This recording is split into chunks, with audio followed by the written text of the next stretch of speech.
Bismillahirrahmanirrahim. Assalamualaikum warahmatullahi wabarakatuh. Waalaikumsalam warahmatullahi wabarakatuh. Terima kasih kami sampaikan kepada Bapak Bejo atas waktunya berkenan untuk wawancara dengan kami CGP Angkatan 9 dari Kabupaten Brebes. Perkenalkan, saya Siti Lutfia, CGP Angkatan 9 Kabupaten Brebes. Saya Farhatun, CGP Angkatan 9 SMK Negeri 1 Brebes dari Kabupaten Brebes. Saya Infarul Hotoya, CGP Angkatan 9 dari Kabupaten Brebes. Baik Bapak, wawancara ini mengambil judul pengambilan keputusan berbasis nilai-nilai kebajikan sebagai pemimpin pembelajaran. Untuk pertanyaan yang pertama ya Pak ya, jadi selama ini Bapak selaku kepala sekolah, bagaimana Bapak dalam mengidentifikasi kasus-kasus yang merupakan dilema etika atau bujukan moral? Ya, terima kasih Bu Lutfi, Bu Farha, dan Pak Infarul terkait dengan mengidentifikasi berbagai permasalahan di sekolah dalam rangka untuk mengikuti pengambilan keputusan yang berbasis dilema etika dan bujukan moral. Yang jelas kita acuannya adalah ada perundangan, ada peraturan, ada kode etik yang memang itu bisa menjadi salah satu tolak ukur bahwa seseorang atau bapak atau ibu guru atau karyawan itu ada permasalahan yang memang harus diselesaikan, sehingga harapan dari sekolah itu kita merasa nyaman bekerja di satuan pendidikan, Bu. Kemudian untuk pertanyaan yang kedua ya Pak ya, bagaimana Bapak menjalankan pengambilan keputusan di SMK Negeri 1 Brebes ini, terutama untuk kasus-kasus di mana ada dua kepentingan yang sama-sama benar atau sama-sama mengandung nilai kebajikan? Ya. Terima kasih Bu Farha. Terkait dengan dalam rangka menjalankan pengambilan keputusan terkait dengan permasalahan atau kasus yang bersama-sama itu sebenarnya benar, tapi harus diambil keputusan di suatu saat yang sama, sehingga utamanya kita juga memang menetapkan dengan skala prioritas mana yang harus diambil keputusannya yang bersama-sama benar. Sebagai contoh, misalkan Bapak Ibu guru pada kesempatan yang sama itu punya kewajiban mengajar di kelas, tapi pada saat yang sama Bapak Ibu guru ada kewajiban misalkan mengikuti diklat peningkatan kompetensi, padahal jadwalnya juga kedua-duanya sama benar, sama-sama penting. Diklatnya juga penting, mengajar juga penting, tapi dengan skala prioritas itu insya Allah Bapak Ibu dengan bimbingan mungkin kepala sekolah akan mencari solusi yang terbaik, karena kesempatan diklat itu mungkin tidak terulang. Misalkan Bapak Ibu guru mengikuti diklat, sementara mungkin jam mengajarnya bisa diserahkan guru piket, atau mungkin minimal ada penugasan. Toh sekarang ini juga bisa disambi kalau memang itu pengajarannya mungkin daring lah, seperti itu Bu. Oke, selanjutnya pertanyaan ketiga Bapak, berkaitan dengan pengambilan keputusan ya untuk kasus yang dilema etika ini, langkah-langkah atau prosedur yang Bapak terapkan sendiri itu bagaimana? Terima kasih. Karena permasalahan-permasalahan yang menyangkut pengambilan keputusan berdasarkan dilema etika itu kan kita berdasarkan peraturan, tata tertib, atau yang paling tinggi itu perundangan. Sehingga kalau memang tadi yang saya sampaikan, sekalipun mungkin salah satu ditinggalkan itu bukan berarti di nomor dua kan, tapi karena sama-sama pentingnya, sehingga memang pertama ya aturannya seperti apa. Kalau memang tadi diklat misalkan ya hanya waktunya itu tidak ada kesempatan lain, kecuali kalau diklatnya bisa mengambil waktu yang lain, sehingga memang harus berpedoman pada peraturan yang ada. Baik Pak, setelah tadi langkah-langkah atau prosedur yang dilakukan, kemudian menurut Bapak nih, selama ini apa yang Bapak anggap efektif dalam pengambilan keputusan pada kasus dilema etika ini? Terima kasih, Bu.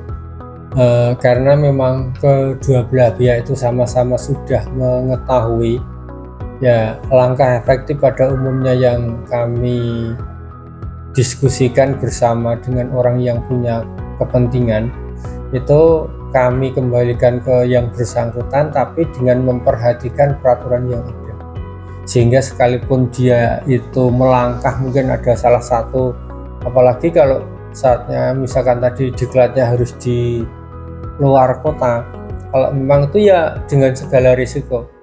Kalau misalkan mengambil diklatnya tetap di luar kota dan diambil karena memang tidak ada waktu yang lain, ya otomatis memprioritaskan yang di luar kota, tapi menerima segala risiko. Misalkan nanti kalau anaknya tidak terima dan sebagainya, kan itu konsekuensi dari pengambilan keputusan saja, begitu. Nah, tadi dijelaskan yang dianggap efektif dalam pengambilan keputusan ya Pak ya. Kira-kira yang menjadi tantangan dalam pengambilan keputusan untuk kasus dilema etika ini seperti apa? Pada umumnya tantangan yang menjadi pertimbangan bagi kasus-kasus dilema etika itu ada, mungkin salah satu itu dianggap yang kepentingan yang lebih menonjol. Sebagai contoh tadi, misalkan mengambil keputusan tadi, misalkan menyetujui diklat dengan meninggalkan kelas yang menjadi kewajibannya.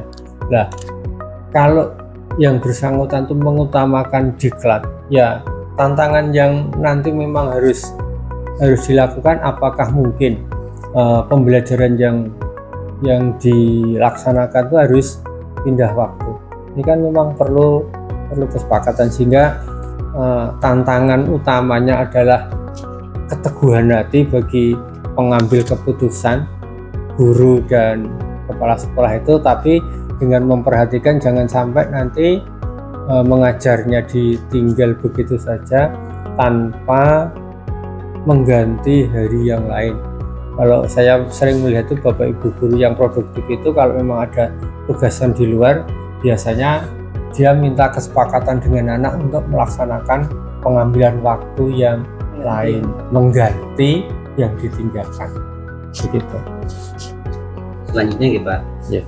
Untuk penyelesaian kasus yang merupakan dilema etika Pak, apakah Bapak punya jadwal tertentu untuk menyelesaikannya? Adakah kasus yang memang harus diselesaikan saat itu juga, atau mungkin Bapak punya jadwal waktu tertentu untuk menyelesaikannya, dan bagaimana prosedur? Atur nuwun Pak Infarul.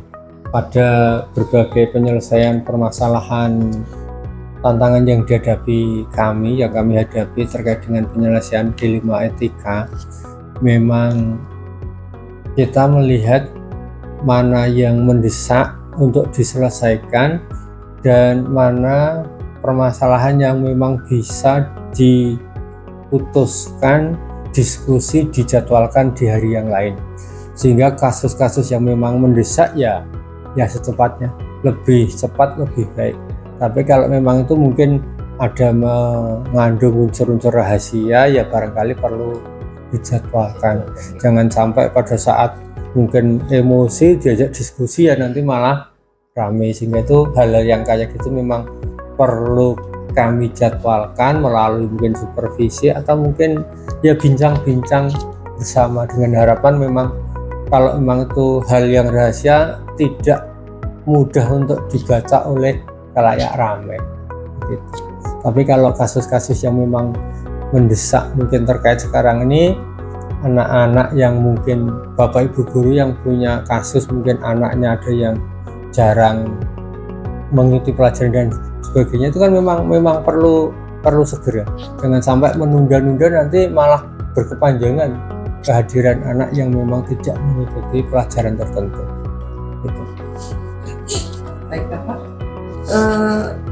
selama ini di dalam pengambilan keputusan mengenai kasus dilematika, apakah ada seseorang atau pihak yang bisa mempermudah atau faktor-faktor lain lah yang bisa mempermudah dalam pengambilan keputusan?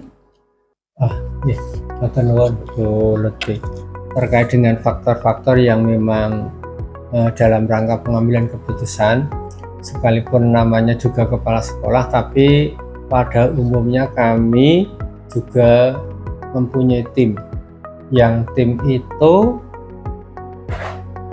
berbagai masalah yang kami hadapi dalam dilema etika itu tidak semuanya hitam putih benar salah. Nah, pada kasus-kasus yang memang abu-abu, kami pada umumnya meminta bantuan tim manajemen untuk bersama-sama mengungkap biar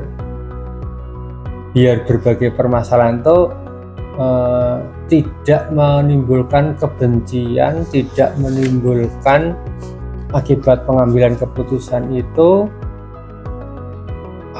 nilai kebenaran tetap harus yang diutamakan.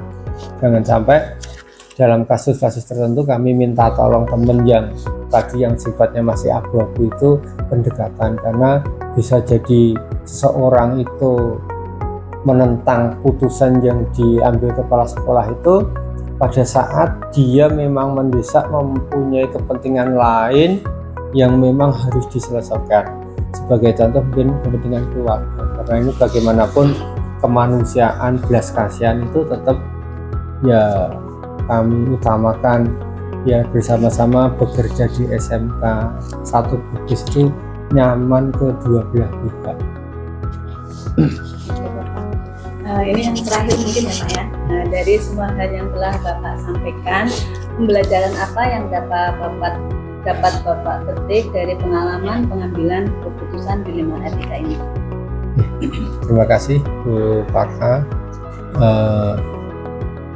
Berbagai hal pengalaman yang bisa kami petik dalam rangka untuk pengambilan keputusan itu, bahwa di sekolah itu orang banyak dengan segala latar belakang yang mungkin agak berbeda, sehingga berbagai permasalahan itu di sekolah, permasalahan itu tidak semuanya bisa diputuskan secara hitam putih benar salah, tapi kita juga harus memperhatikan dengan peraturan, kode etik, tata tertib yang bersama-sama menjadi kesepakatan tim di sekolah.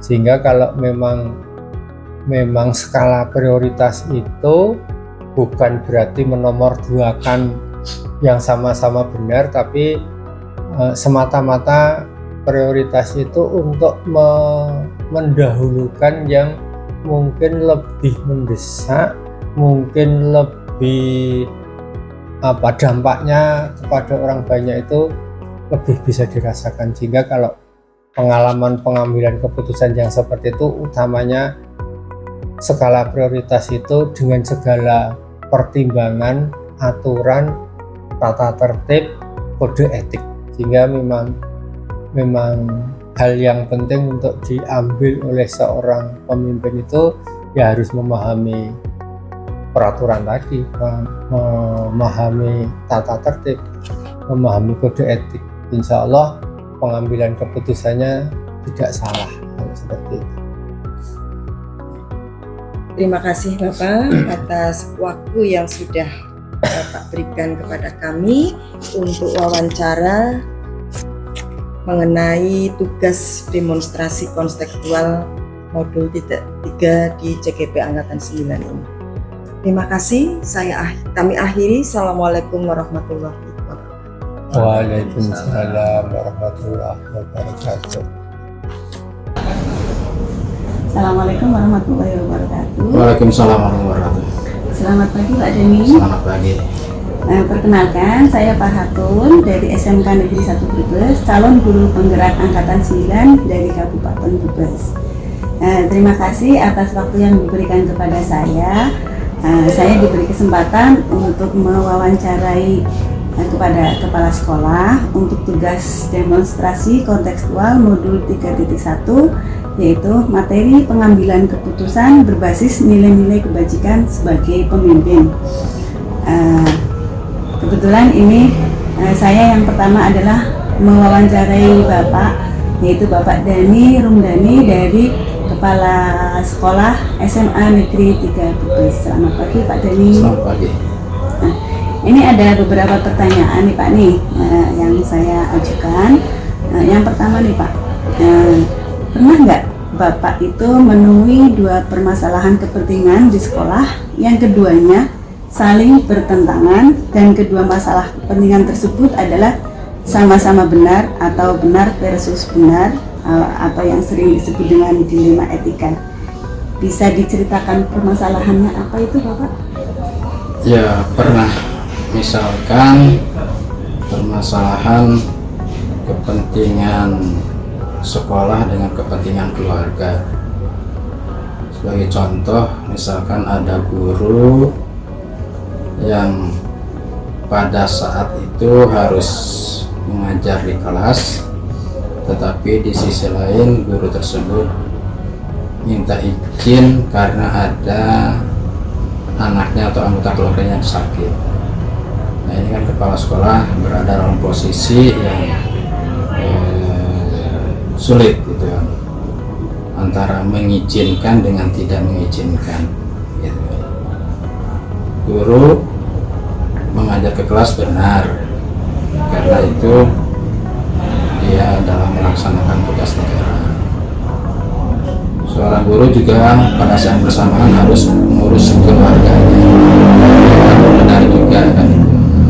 Nah, ini kan dilematis untuk seorang kepala sekolah menyajikan atau tidak. Jadi antara kepentingan untuk mengajar dan kepentingan untuk keluarga nih Pak. Nah, kemudian pernah nggak Bapak itu menemui dua permasalahan kepentingan di sekolah, yang keduanya adalah saling bertentangan dan salah satu kepentingan menurut Bapak berada pada kepentingan yang salah atau benar versus salah, atau yang sering disebut dengan rujukan moral? Bisa diceritakan permasalahan itu? Ya, permasalahannya misalkan tentang siswa yang terlambat gitu ya. Siswa yang terlambat itu kan juga alasannya bermacam-macam gitu. Nah, ini zaman sekarang ini kan menangani siswa itu juga dilematis. Kita memberikan hukuman, kadang-kadang juga ada pihak di luar yang menyalahkan sekolah. Kita tidak memberikan hukuman, ya, kemudian anak akhirnya menjadi keenakan, dan itu kemudian berulang lagi melanggar ketertiban sekolah. Kemudian bagaimana Bapak dapat mengidentifikasi bahwa dua permasalahan tersebut dikategorikan sebagai kasus untuk benar versus benar atau dilema etika, ataukah benar versus salah atau rujukan moral? Jadi kalau menghadapi persoalan yang pertama tadi benar sama benar, guru harus mengajar, tapi sisi lain guru yang bersangkutan juga harus mengurus keluarganya. Biasanya yang saya lakukan adalah saya akan menggali tingkat kepentingan guru tersebut untuk mengurus keluarganya. Apakah misalkan masih bisa ditunda atau tidak. Jadi kalau masih ditunda, saya minta untuk tetap mengajar dulu baru ke ngurus keluarga. Tetapi kalau kemudian misalkan kepentingan keluarganya sangat mendesak, ya saya akan mengizinkan dengan catatan guru tersebut tetap menyiapkan tugas atau minta bantuan guru piket untuk mengganti sementara. Kemudian tadi untuk yang rujukan moral, kalau yang rujukan moral tadi tentang siswa yang melanggar itu, ya kembalikan akan saya kembalikan kepada tata tertib kan itu. Tata tertib yang tentunya tata tertib itu kan sudah disepakati sejak awal. Kalau melanggar ya konsekuensinya seperti ini ya, dan siswa dari awal sudah siap termasuk orang tuanya. Tetapi kembali kan sanksi tersebut adalah sanksi yang sifatnya memang mendidik, ya bukan menghukum atau biar anak itu apa istilahnya kemudian menerima sanksi yang berlebihan gitu. Tapi sanksinya adalah sanksi yang positif, yang berupa pembinaan. Kemudian ada nggak langkah-langkah prosedur atau apa yang dapat Bapak lakukan untuk mengatasi dua permasalahan tersebut? Ya kalau izinnya itu jauh-jauh hari kan tentunya harus prosedurnya akan lewat surat itu. Tapi kalau kejadiannya mendadak, nah, misalkan saja guru sudah datang di sekolah, ketika dia mau mengajar tiba-tiba ditelepon oleh keluarganya karena ada yang sakit kan gitu kan. Itu kan insidental ya, mendadak sekali. Ya saya tentunya itu harus segera diputuskan. Ya saya biasanya juga silakan diurus dulu keluarganya, berarti saat ini lebih mengutamakan pada sisi manusianya. Ya, tapi di sisi lain tadi kembali akan saya minta kalau sempat tetap tersebut untuk memberi tugas dulu ke kelas kan. Oke. Nah, kemudian hal-hal apa saja yang menurut Bapak itu efektif dapat dilakukan untuk pengambilan keputusan dalam kasus-kasus tersebut, Pak? Iya, karena ini kejadiannya kan nggak setiap saat itu, tapi sering juga terjadi ya di mana-mana sekolah itu seperti itu. Oleh karena itu ya saya lebih kepada menanyakan tingkat kepentingan gitu kan. Kalau urusan keluarganya masih bisa ditunda ya ditunda dulu gitu ya. Tapi kalau mendesak ya gimana lagi kan, menyangkut urusan keluarga kan, toh kita bekerja juga kan untuk keluarga gitu ya. Jadi saya kira saya lebih melihat kepada apa ya, tingkat kepentingannya, urgensinya itu mana yang lebih harus didahulukan. Betul sekali, Pak. Kemudian hal-hal apa saja yang merupakan itu tantangan bagi Bapak pada saat pengambilan keputusan untuk permasalahan tersebut, Pak?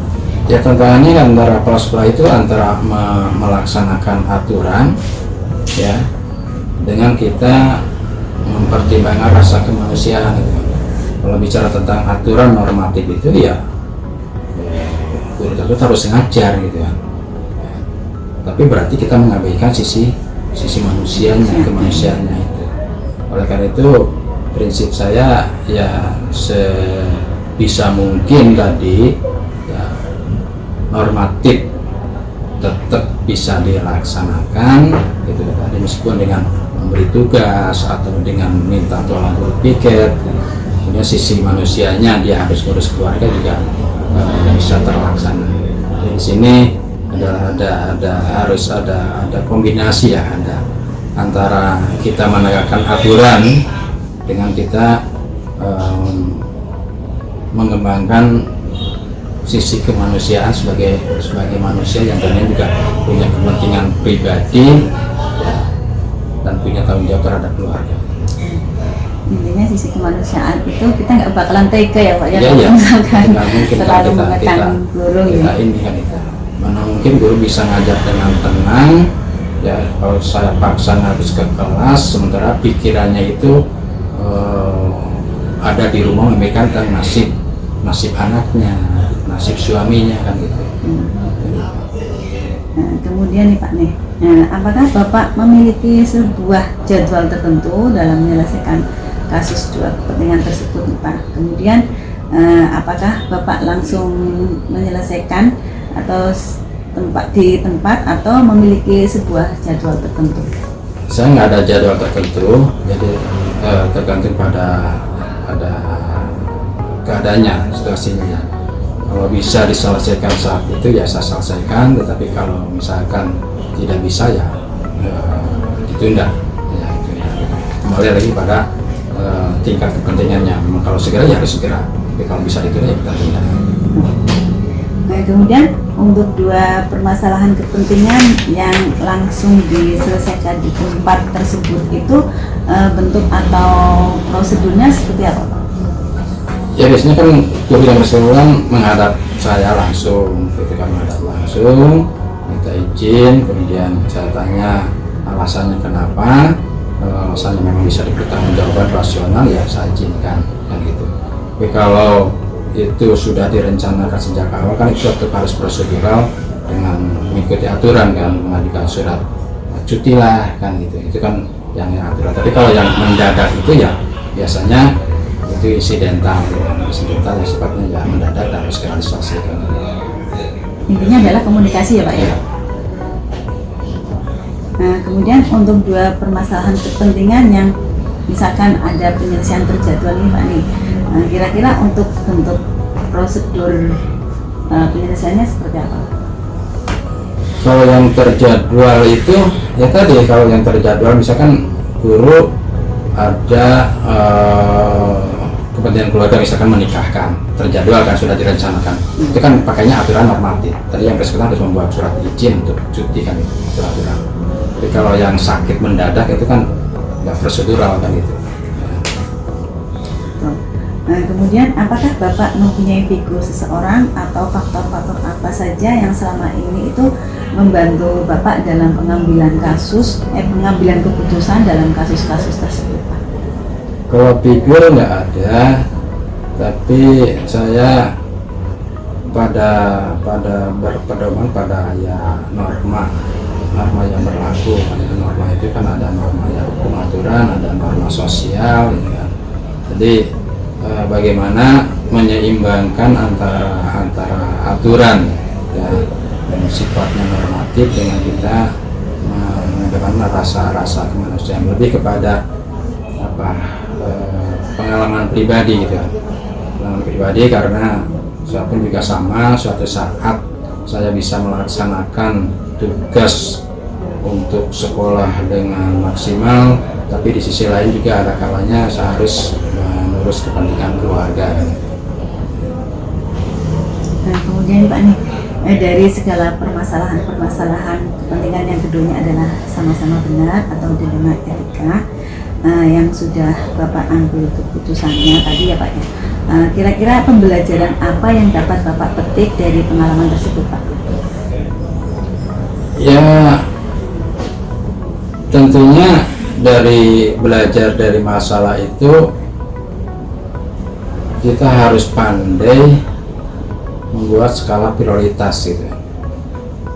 Jadi mana yang harus didahulukan disegerakan, mana yang bisa kita tunda gitu kan.